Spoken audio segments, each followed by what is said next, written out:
What's happening in China isn't just innovation, it is preparation, and this isn't just happening in China. China just shocked the world with what it is building, and the first proof is not a flashy stage show, but quiet. Changes you can feel in daily life as meals arrive faster, streets move smoother, and machines begin to handle work that once needed a line of tired hands. And tonight we pull the thread and ask the one question that matters, because if this is the future, who is ready for it? The reveal you were not supposed to notice. Start with food, because food tells you how fast a system can move when it tries. And in a clear sky over a provincial city, a small quadcopter slides along a fixed path, drops to a locker the size of a mailbox, releases a box that still holds its heat, pings a code to a phone, lifts away, and the whole loop takes 15 minutes on a route that would have trapped a scooter in traffic for 40. And that is not a pilot test, but a normal day with hundreds of thousands of flights already recorded. And you can mock a box of noodles until you realize it maps the health of an entire logistics layer and hints at what the streets will feel like when the busy work goes overhead. Move to a valley where roads run thin and scattered, and you see heavier craft that carry sacks rather than bags and drop parts, and medicine where trucks once crawled for hours. And in those towns, a flying pickup is not science fiction. It is a supply chain that makes remote places feel connected. And once a village gets used to this rhythm, the rest of the system starts to adjust, because merchants stock better goods and clinics hold fewer emergency reserves. And families measure their time with more confidence because the next week is no longer held hostage by an empty shelf and a rough road. Step into a showroom where the sales staff barely touches the pitch because the car speaks for itself. Not in a gimmick voice, but as a partner that can pull from a curb without anyone inside, thread through a lot, stop with exact distance on a light change, and roll through a slow bend that once made new drivers sweat. And when a driver says take over, it rolls the task back with grace and watches from the edge so that the handoff feels natural. And the question shifts from whether the machine can do it to whether you still want to do it after a long day. Engineers do not stop at basic autonomy because a country of crowded cities needs new moves. So an electric platform learns to rotate in place, to shift sideways into a tight space, to hold ground in a flood, and float long enough to clear a street that would once have trapped a family. And you start to view a vehicle not only as a way to go from home to office, but as a tool that protects its people when things go wrong. And when buyers see that blend of fun and safety, they talk less about badges and more about features that matter when the road turns strange. This is the pattern that matters. A chain of small proofs spread across food, mobility, and daily errands that add up to one answer. Because when a country shows it can move goods in minutes, park in inches, steer itself through rain, and keep going when water rises, you have to ask what happens when these pieces form a larger plan. And if the first layer already feels this different, what will the second layer look like when it connects the streets, the air, and the rails together? Speed becomes a policy. Fast charging once meant a coffee and a long wait that ate the edge off any road trip. Yet a new battery stack and a 1 megawatt feed turn a pause into a blink, because 5 minutes on a cable now buys hundreds of kilometers of range, and the driver spends more time wiping the windshield than staring at a progress bar. And the effect goes past convenience, since depots can cycle fleets through a short queue and ride. Hailing cars can rest for moments between shifts, and when a charge competes with a fill, the last strong excuse against electric fleets starts to fade, and the planning math tips for taxis, buses, and delivery lines that count seconds in real money. Rail shows the same intent, because a nation that moves billions of passenger trips needs an answer that ignores traffic. So magnetic levitation lines push a train to speeds that feel unreal until the cabin stays steady and the seconds do the work. And a corridor that once took half a day collapses into a window that fits a meeting and a meal. And this is not an isolated vanity run, since the program rolls forward with test loops and city pairs that will fold once certification lands, which means day trips replace overnights for a wider set of workers and families, and the tourist map redraws itself around reach rather than habit. Airports take the friction out of the seam where people meet machines, and the gates read faces and names in a clean sweep that turns queues into flows, and luggage drops without a paper tag and boarding happens with a glance, so the worst part of travel becomes the walk to the seat rather than the rules at the rope, and the same recognition backbone tracks tempo, predicts pinch points, and shifts staff before a knot forms, which turns a terminal into a living system that learns from every hour of movement and pays back in calmer halls and fewer missed connections. The most telling choice may be earlier in life, because a country that plans to lead in machines teaches children to use them, and curriculum boards decide that 6-year-olds will meet basic models before they know long division, and high schools run deeper modules that move from coding to ethics to project work, and selected campuses run full pilots where students build small autonomous cars for campus routes and test vision on seed sorting or lab safety. And by the time those students apply for jobs, they already know how tools fail and how to fix them, which is the only knowledge that scales in a real economy. Put the pieces together and the direction is clear, because when energy flows faster, trains erase distance, airports stop wasting human time, and children learn the craft that feeds the whole loop. You can feel a national bet that speed should belong to everyone and not just to a luxury lane. So how fast that bet scales from pilots and premium products to the long tail of small towns and crowded neighborhoods. And if it does, how many old assumptions will fall in a single decade?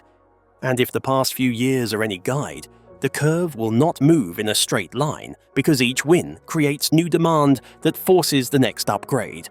And that compounding pressure is the quiet engine under everything else, the operating system of a city. Walk through a station, and the walls watch without fuss as lenses tie into a map that turns a crowd into moving points. And the value is not a headline, but the way small issues resolve before they become large ones, because a missing person is found in minutes. A broken queue splits into two before tempers rise, and officers look for a face with a court order. And whatever you think about oversight, a dense system uses dense data and loses less time on delay and confusion, and that shows up as a calmer commute and a safer square. Payments follow the same path where friction falls away from the tiny moments that once slowed a day, and a hand scan matches a pattern in a vault and clears the bill for noodles or a train ride or a campus bookstore without a wallet or a phone, which sounds like a trick until thousands of lanes run it every day and error rates drop below noise. And you realize that people will trade a small bit of ritual for speed when the system returns trust with clean delivery. And once a city runs on that tempo, services design around it, and the transfer becomes invisible. Acceptance grows, not through press events, but through habit. So surveys show most riders feel calm when a car does the driving, and that comfort shows up on roads where robo-taxis carry fares at all hours and learn the oddities of every intersection.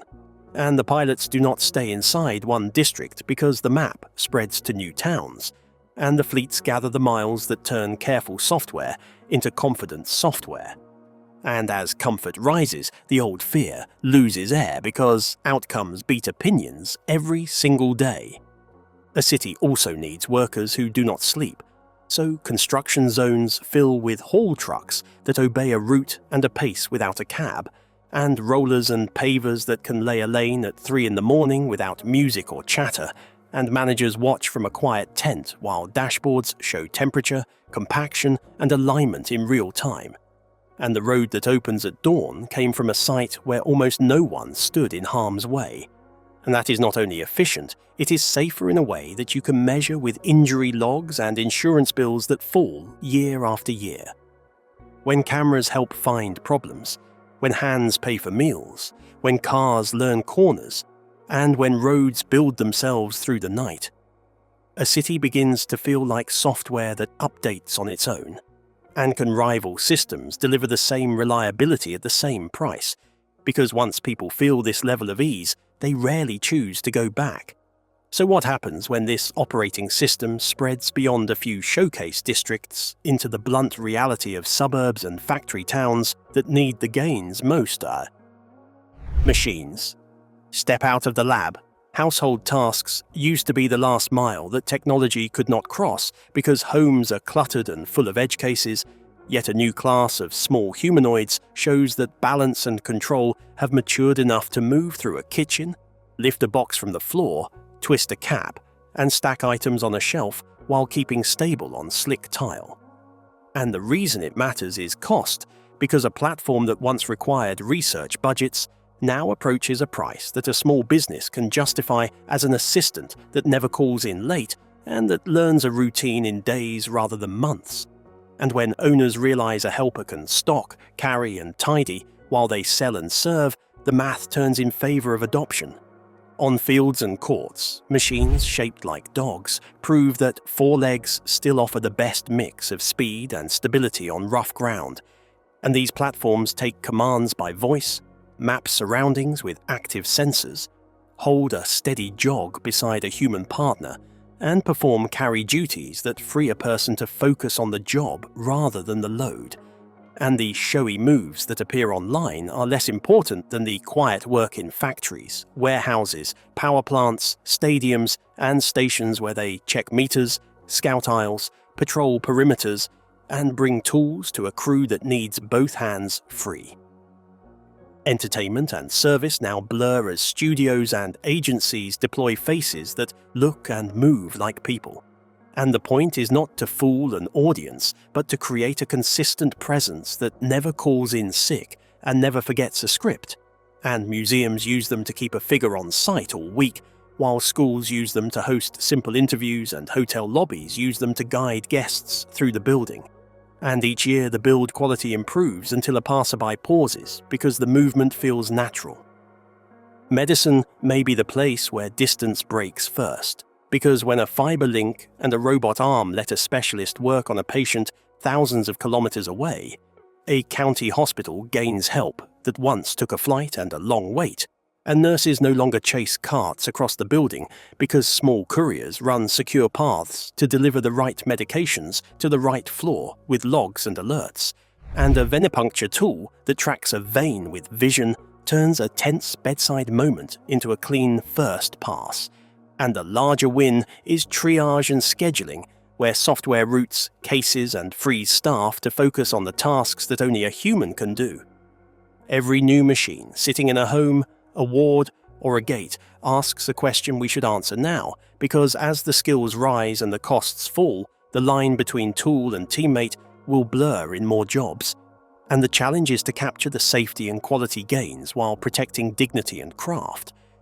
So how do we build rules that invite this help where it shines and limit it where it harms? And if a country writes those rules early and tests them in the field, how far ahead will that head start carry it? The new farm and the new factory. Food security sits near the top of every plan. And the fastest gains come when machines take the hardest hours from growers who already fight weather, pests, and price swings. So a heavy lift drone that carries seed and spray turns night into usable time because it can fly a grid in darkness, avoid trees and wires, and lay down a measured line across a hillside that used to waste fuel and labor. And the next morning, the farmer reads a clean log rather than guessing at how much ground the crew covered, and a season of clean runs shows up in higher yield, steadier quality, and fewer emergency calls when storms push schedules off track. Fields that stretch past the horizon need more than flight, so a topping rig with dozens of arms moves down a lane and trims plants at speed with a precision that keeps fragile growth intact. And cameras and active depth sensors guide the frame so it saves passes and reduces waste. And a planter that once needed a large team now follows a map, drops seedlings at the right depth, corrects for drift on the fly, and covers in a day what a crew once covered in a week. And those gains shift work toward planning, analysis, repair, and new services around the machines. In factories, the change lands in a different way because a robot does not replace judgment.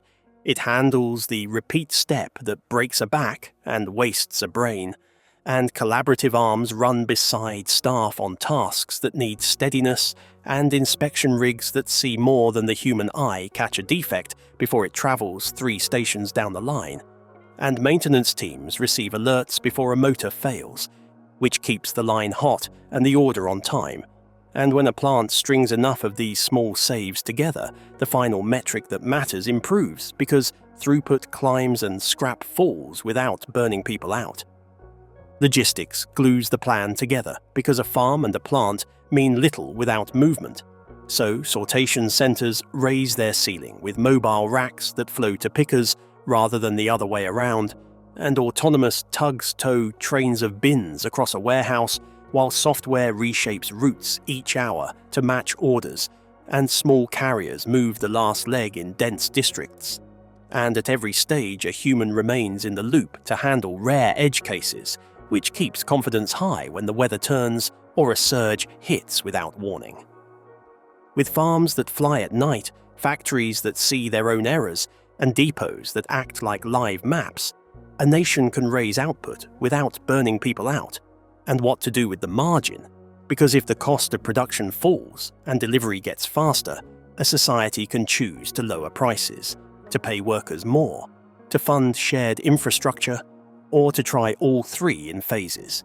So which path wins the most trust, and who writes the rule set that makes sure the gains do not pool only in the biggest cities? The stakes of a lead in machines, does not read like a medal count because it touches everything that matters in a modern economy. And when one country builds faster charge networks, smoother trains, cleaner airport flows, smarter streets, and denser automation, it gains time, and time multiplies talent and capital. And the export side grows as firms sell platforms and components and standards, and the import side shrinks as supply chains shorten and domestic tools replace what once came from far away. And this momentum shows up first in quiet numbers and only later in the way daily life feels different on the street. Risk sits in the same frame because the same tools that cut friction can be misused, and the balance depends on policy and on public trust.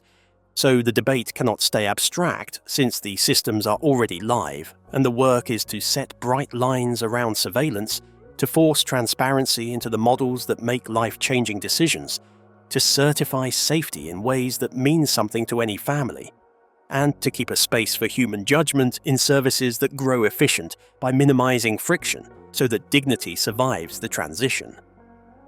The social contract will have to stretch because many roles will change shape as software and robots move into routine work, and the fair response is to push skills earlier in school and wider in adult life, to build training linked to local demand, to share gains through wages and tax relief, and to insist that automation reduces night shifts and accident risk before it reduces headcount. And societies that get this right will find less fear and more pride because people will feel the improvement in their shifts and in their pay. Competition will be fierce because no nation wants to cede the base layer of the next economy, and some will try to slow rivals through export controls, standards fights, and narratives that play on fear. Yet history favors those who build rather than those who block. And buyers in ports and cities will choose the option that ships, installs, and works at a price they can pay. And that fact should focus every leadership team on delivery rather than slogans, because delivery is what sets habits that last. This is where the story returns to you, because a headline about distant factories matters only if it changes your day, and the change is arriving in pieces that you can test, from cars that handle the crawl home, to flights that board without a wallet, to clinics that connect small towns to the best care.